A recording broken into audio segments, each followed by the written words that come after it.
Hello,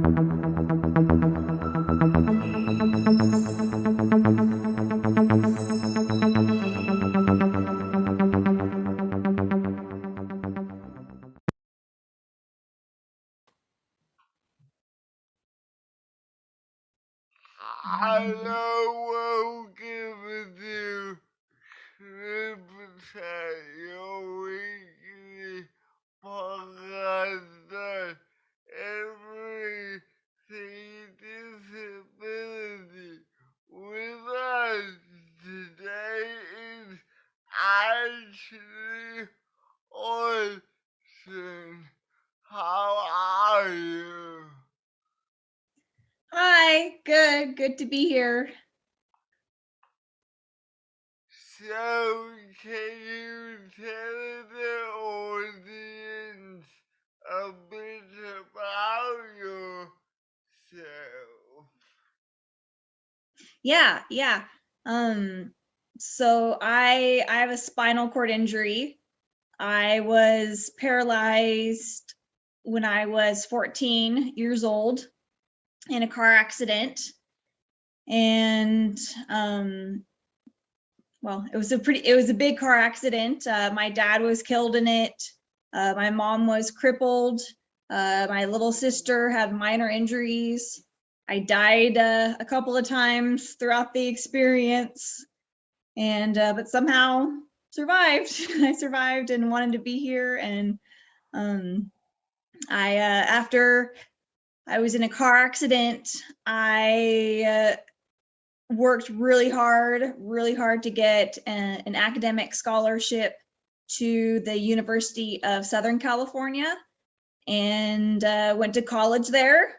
And after that was working, and at the same time was building wheelchairtraveling.com, because I love to travel, and I grew up hiking a lot with my dad and my family. And even after, now being in a wheelchair, I still wanted to be outside, somehow, some way, even if it was a short trail, even if it was just, a nice patio. I wanted to know some cool places where I could be outside. So I started a website, wheelchairtraveling.com, and wanted to document, hotels and trails and things for people in wheelchairs to do all around the country and world.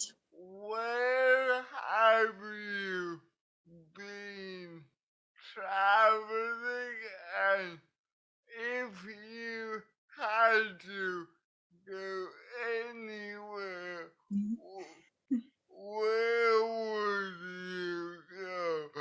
And there's no pressure to say Australia. Yeah, I love Australia. Australia is really cool. I was actually able to go to Melbourne, but that was just, one area out of Australia. Is huge. There's so many amazing things to do in Australia. So many cool outdoor things to do in Australia. So, and I have some friends there, so I definitely want to go back in general to, see more of Australia, definitely. But I'm very happy that I actually got to see Melbourne, though, because Melbourne was a very cool city, very cool city on the coast. And right before that, I was in New Zealand, which was also amazing, absolutely amazing, and very, very accessible, more accessible than I ever imagined. It was really incredible looking for hotels and calling hotels and emailing hotels and saying, okay, I'm in a wheelchair, I need access, I need a roll-in shower. And they knew exactly what I needed. It was so easy to book travel. I was just I don't think really I've planned a trip so easily like than going to New Zealand. Like I could find the hotels that I needed to be at. It was really great. But yeah, so those are two. Yeah, New Zealand was amazing. Japan was also absolutely amazing. There's so many places in the United States and then in North America, Canada, Mexico, that are absolutely incredible. So where do I want to go? I still want to go to, I'm Swedish, so I still really want to go to Sweden, and I'm Scottish too. So those are like my two countries that I want to go to just because, I have some of that nationality. And I definitely still want to go to lots of places in Southeast Asia, a lot of places that I want to explore there. So yeah, pretty much Australia and everywhere around there. I would really love to travel there. Well, if you ever come down this way, please look us up. Yeah, I'm bummed that we're just, meeting for the first time. Do you know Martin Hang from Lonely Planet? No, Oh, but you should have him on. You should have an interview with him too, because he used to work for Lonely Planet and then he became maybe paralyzed. you could get us in Yeah. contact. Yes. So Yes. I guess traveling around the world, what have you kind of taken from each place and which I hope America could be a bit more like this, or maybe in reverse. I definitely still think that there needs to be good transportation available to people who use wheelchairs in different countries, because there's a lot of areas where there's maybe not even a bus and there's not a train, and so there's no way of getting around besides having your own transportation, and that gets complicated sometimes. It's nice to have some kind of public transportation somewhat available to you. So that's definitely really important. And I definitely I always look at just how I'm able just to navigate the city in general in my wheelchair. Are there good ramps? Do I have to really wheel around for a while until I find the best accessible route, or am I able to just go where I please? Just like anybody else, so to speak. Of course, I'm not asking for miracles, but within reason. The flow of traffic, being able to get around a city is really good.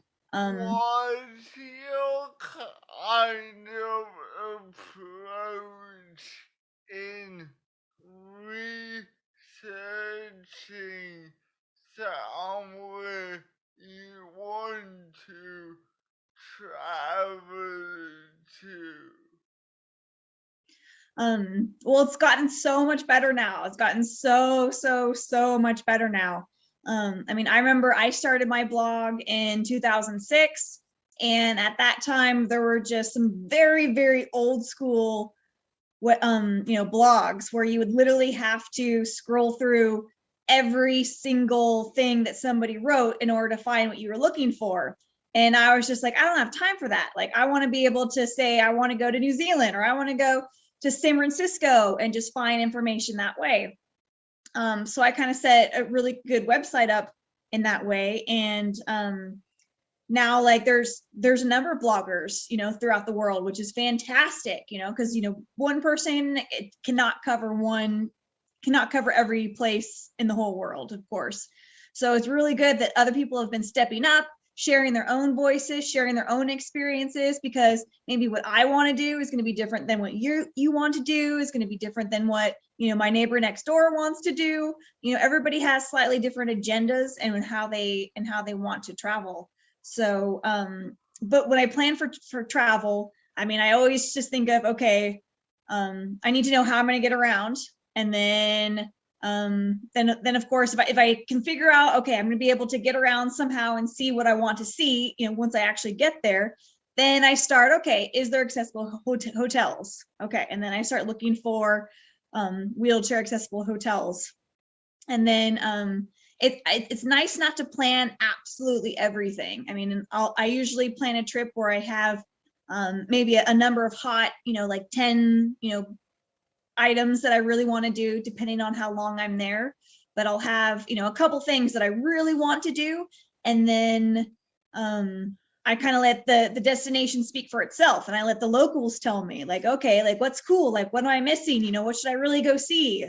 And kind of let the travel experience Okay. take over. It's fun. On that, can you briefly tell us about some people you met during your travel? Oh my gosh, so many, so many. I mean, I've met really cool wheelchair like people like on my travels, and other people with like various disabilities, people who are blind. Even just recently, when I was in New Zealand, I was hiking on a trail, and there was a gal who just survived breast cancer, and she was just like, I beat it. I'm alive. I'm here.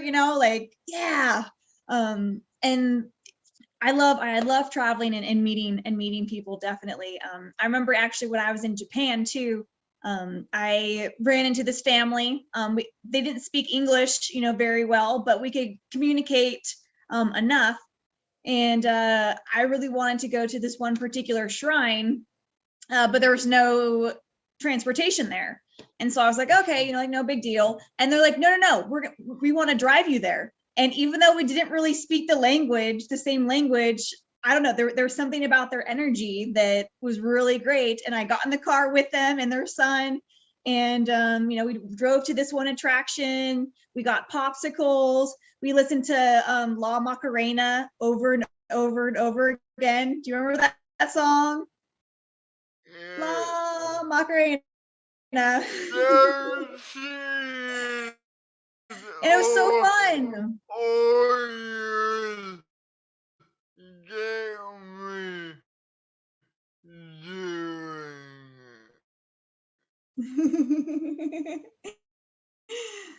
Say that again. it. What? Don't see it, oh, you get me doing it. Oh yeah, like I don't remember exactly how to do it, but yeah, the Macarena. The Macarena, right? So It's I no, guess, it was okay. So it was like it was this really funny song in America that had like a dance to it. So yeah. yeah. Yeah, and so this I little kid was playing it over and over and over again in the car. It was his favorite song. This little boy was like, I don't know, like 10, 11 years old or something like that. But so tell me throughout your travels, have you observed places which do accessibility really well, or places which you think could learn from other places? oh yeah, I mean there's definitely places that have a lot of learning to do. I've been to some really old cities in America. Like I remember going to Savannah, was one, and even though there were some really old buildings and sidewalks and whatnot, they definitely could have made things a lot more accessible. There was definitely some really funny things that made no sense to me. Like they actually made in their museum, they made a wheelchair accessible bathroom. And I went in there in my manual wheelchair, my tiny manual wheelchair, and I could not close the door. the sign, the bathroom door had a big, wheelchair sign on it. We're handicapped. No, I could not close the door. So there was definitely some funny things like that where, I don't need to necessarily go through, the front entrance. I'm fine with going through this on the side or even the back or whatnot, but like, just get me in the building somehow, like just find a way to get me inside, it's fine. Have you ever had any mishaps with your wheelchair or equipment while traveling? Yeah. I mean, I think a really good tip would be, if something does go wrong with your wheelchair, and this isn't, of course, every single thing, but surprisingly, bike shops have a lot of very similar equipment, or at least compatible equipment, that even though it may not work, as perfect as, your custom made wheelchair part, you might be able to find something that works, just well enough, that will be able to either get you by or, will save the day. So yeah, bike shops are really good in that case. I mean, I have gone to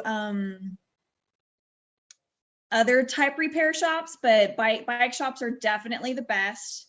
And then in terms of airlines, of course, yeah, I've definitely had my wheelchair messed up on the airline, and definitely important to file a formal complaint, even though that is a very weird situation still, where the airline companies have so much power and control that there's not going to be a lot done. But we've been gaining momentum and things have changed, because people have continued to file complaints. So if you don't say anything, then nobody knows there's an issue. But if people stop pushing for change won't happen. Yeah. Am You I gotta, right? you gotta raise your voice. You gotta be like, this is weird. Like, this isn't right. Instead of, here's a good example. This is simple and just in my own hometown. So, I have a hairdresser, get my hair cut like people do sometimes. And, my hairdresser moved buildings, but, she hadn't really been there. She'd only been there like once or twice, and she always goes through the back.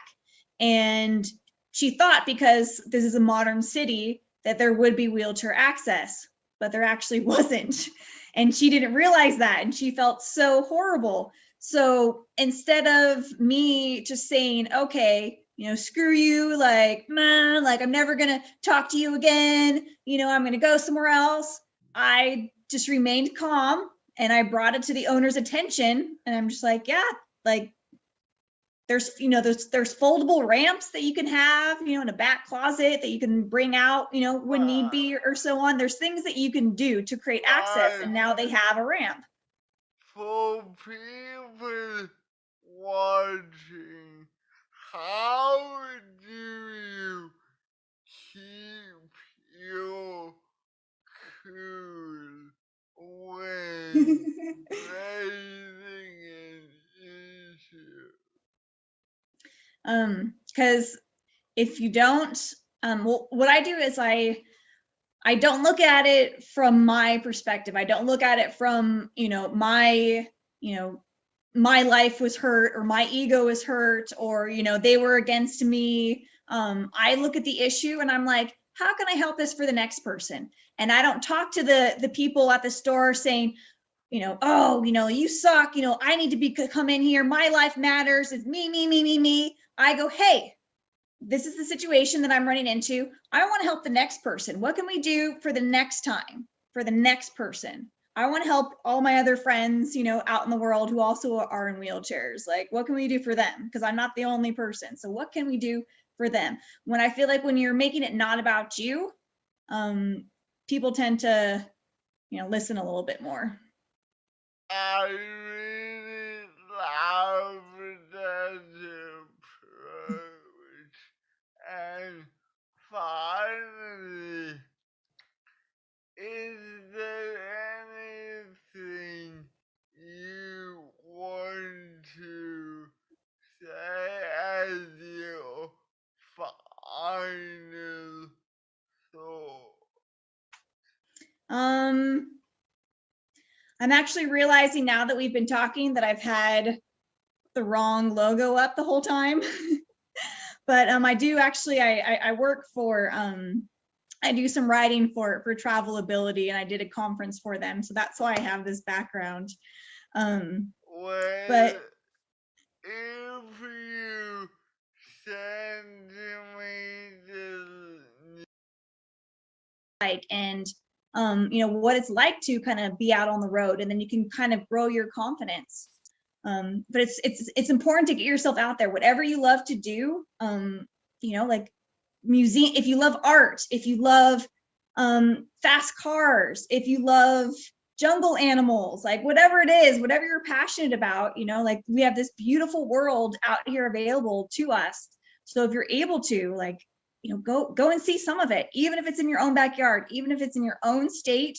Get out there and see the world, because by doing that, you're going to expand yourself internally, and you're going to grow, and life will just keep getting better.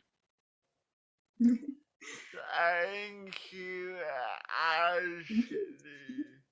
Thank you very much. You've been watching CripChat, your weekly podcast on everything disability. Join us next week for more CripChat.